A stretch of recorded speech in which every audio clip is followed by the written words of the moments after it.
Good morning to the honorable judges, teachers and friends. Today, the title of my talk is Positive Behaviour. Before I start with my speech, I would like to ask a question. How many of you have seen a guy with positive behaviour? And how many of you have seen guys with negative behaviours? Whom would you be attracted to? The positive guy or the negative guy? I think the answer is obvious. No one will go to the negative guy. Now, let me start with my speech.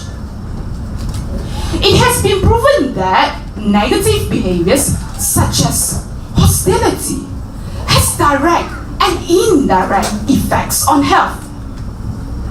The question is whether the same applies to positive behavior patterns. After surveying relevant literature, it is possible to say that positive behaviors and health are closely linked. Friendliness instead of aggression and peace instead of hostility result in avoiding mental health problems associated with negative behaviors and also contribute to mental and physical health. First of all, positive behaviors are linked with positive states and emotions. Positive emotions are strongly correlated with better health and longevity. Engaging in positive behaviors might be one of the ways to prevent and treat anxiety and depression. Additionally, it has been argued that the repertoire of negative behaviors are limited, while engaging in positive behaviors broadens a person's outlook by broadening the space between thought and action.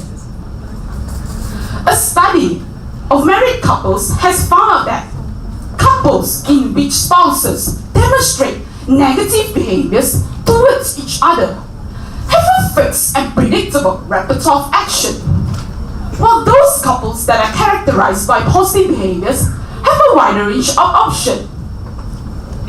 A study has found out that people who pray and participate more actively in their religions have better health.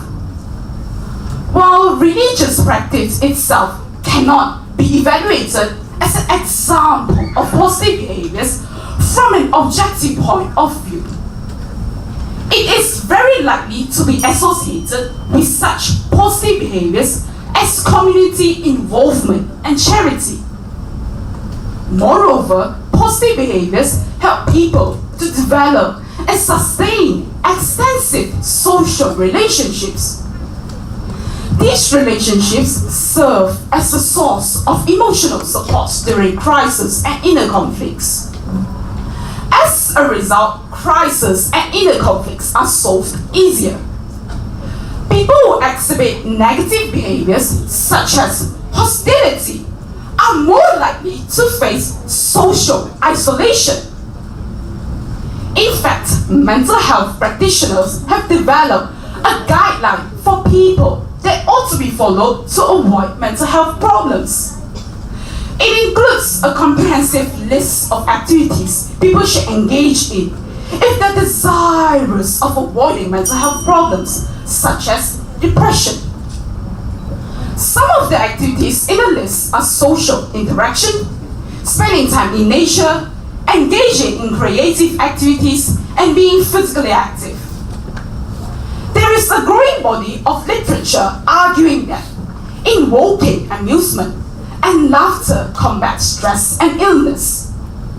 There is mounting evidence for beneficial effects of humor and laughter on immunity, pain tolerance, blood pressure, and longevity. Therefore, it is possible to conclude that positive behaviors affect health in a positive way, both directly and indirectly. That is the end of my speech. Thank you and have a nice day.